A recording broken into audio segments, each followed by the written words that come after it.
We're here today to remember.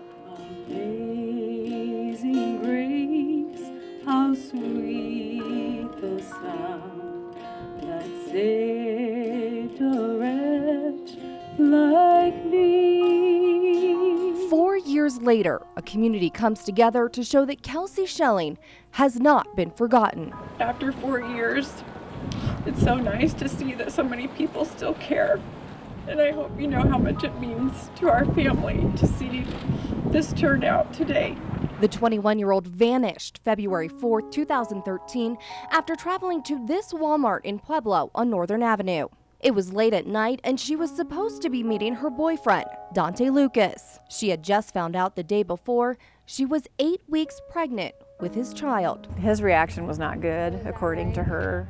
Dante didn't show, and after over an hour of waiting, Kelsie drove over to his house on Manor Ridge Road. What actually happened next, only a select few know, and for now, no one is talking. But Troy Griffin, a psychic medium out of Westminster, has an idea. It's almost like I see and feel what happened to her.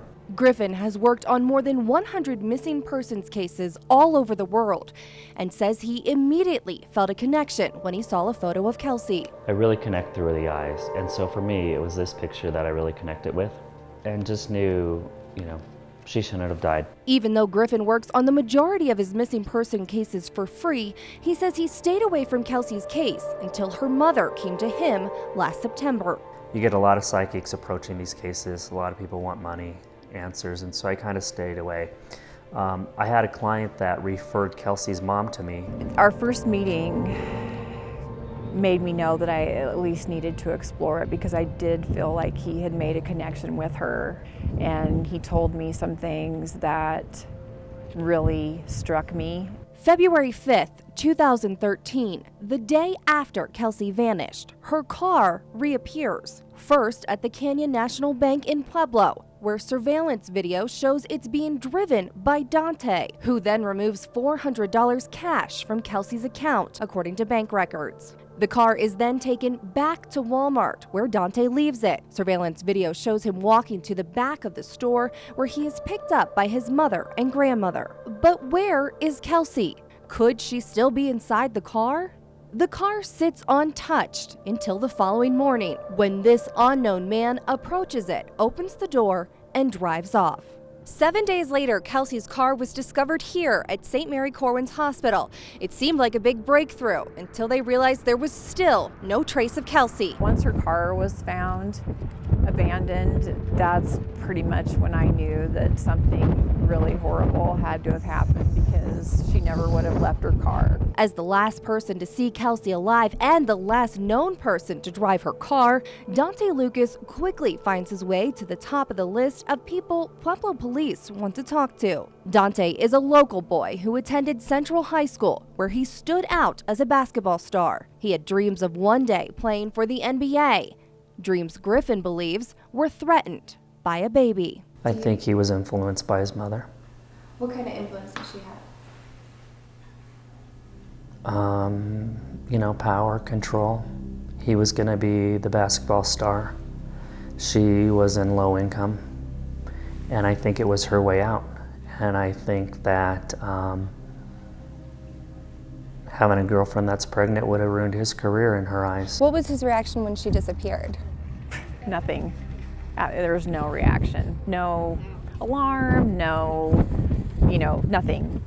Kelsie and his child are missing, and there was nothing. There's basically no emotional reaction whatsoever. Griffin believes that late February night in Pueblo, Dante tried to talk Kelsie into an abortion, but she refused, which led to a big argument. The thing that I saw with Kelsie is strangulation, possibly injury to the head, argument, fear, probably an act of rage. Well, I think it started in the car. I know she was drugged down the hallway. When Kelsie's mother, Laura, showed Griffin a photo of the hallway at Dante's house, I could not look at that picture. When I get a really strong hit or just feel something happened or evil there, I can't breathe and I hyperventilate and I almost get nauseated. Griffin says he believes Kelsie put up a fight. And I asked Laura, I said, who taught Kelsie how to fight? Was my specific question to her, and she said her dad taught her self-defense. So she did fight back. Griffin says she fought for her life and for her baby. She was so happy about the baby. I mean, she was so excited about the baby and so looking forward to being a mom. Kelsie even had a name picked out, Cadre. Although we don't know the sex of the baby, we just felt like the baby deserved an identity, and since that's a name that she had, that she really liked, we went ahead and we used that. Dante was eventually arrested for identity theft for using Kelsie's debit card, but a month later, the charges were dropped. He was then named a person of interest in the case, but no arrests have ever been made relating to Kelsie's disappearance. I think everybody kind of believes that, there are members of the family that, at the very least have knowledge, at the very least could be accessories. But Dante's the only one that's ever been actually named a person of interest. Do you have a message for him if he was watching? Yeah, there's a lot I'd like to say to him, but it's really hard. I mean, I don't know how he lives with this. I don't, if not for Kelsie's sake, for the baby's sake, please let them come home. Please let us bring them home, do the right thing. I know he probably hates us as much as we hate him right now because we haven't let up and we haven't gone away, and we're not going to. So, this just needs to come to an end, and he needs to at least love his child enough to not let his child be discarded like a piece of garbage. What do we want? Justice! When do we want it? Now! As the case stalls, tensions rise between Kelsie's family and the Pueblo Police Department. The mother of a Colorado woman who went missing the day after she texted a photo of her 8-week ultrasound to her boyfriend is suing not just his family, but police and the city as well. It's been rough. It's been really rough, and so the relationship was probably good for about a month, and after that it just really started falling apart and just crumbled over time. According to a report, a fisherman here at Lake Minnequa told Pueblo police that he reeled in what he believed looked like a human torso. Pueblo police told me they looked into the report and that a body was never found. This Pueblo Police Department I'm very concerned about. Griffin continues to look into the case and says he started questioning how the investigation was being handled. She never paid the rent on time. Starting February of 2013, he started to get the rent on time and never had to call her again. Later in the year, he got a notice from the electric company that the utilities were shut off.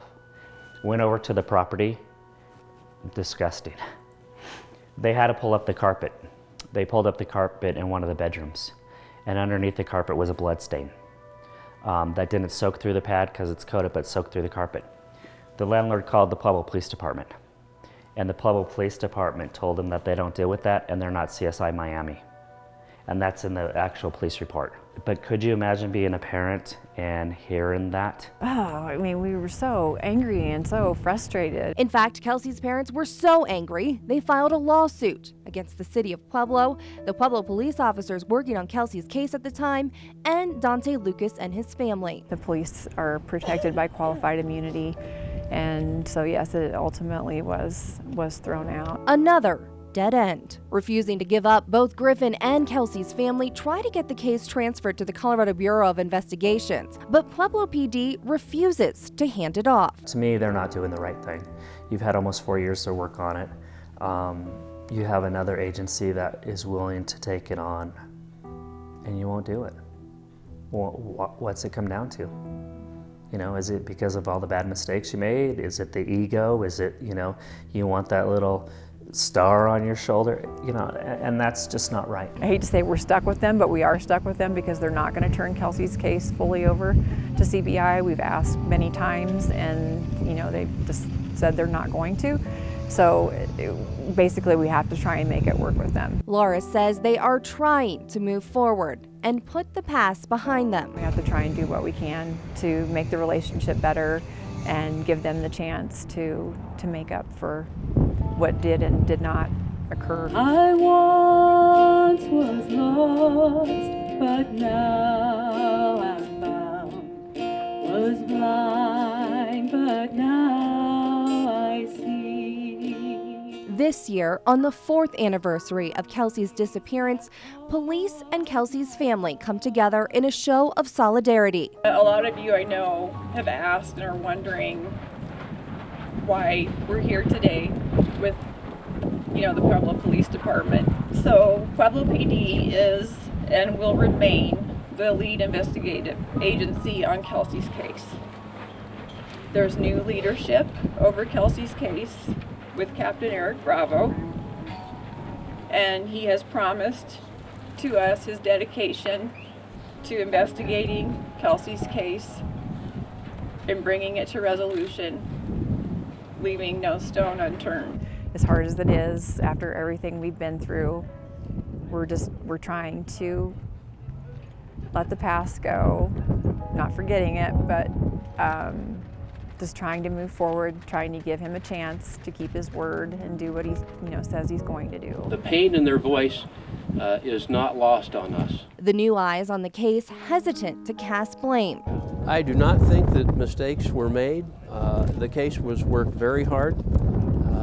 I do think that communication might have been better. And insistent Pueblo police can still solve the case. We're committed to collecting the truth and evidence that supports the truth. Laura says it's hard to continue fighting, but it's a fight she won't quit. If I ever did quit, I don't know how I would live with myself. I mean, this is my child. How could I give up on her? The answers are out there, and the family says it's time for people to come forward.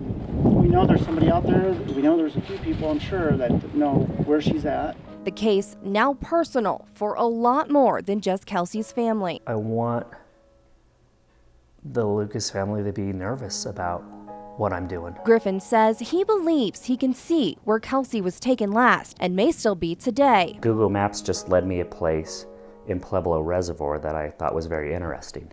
I haven't had a chance to go there yet. It's almost like I see through her eyes what's around that area. It may not be Pueblo, but I know exactly what I'm looking for. And he's not going to stop looking either. And I will follow it through, even if it's years. I believe there are people who know what happened, who know where Kelsie is, and I just beg of them to please, it can be anonymous. They can call Crime Stoppers. It will never be known who they are. We can find a way to get the reward to them if they want the reward. Just please bring this to an end. 4 years is just too long.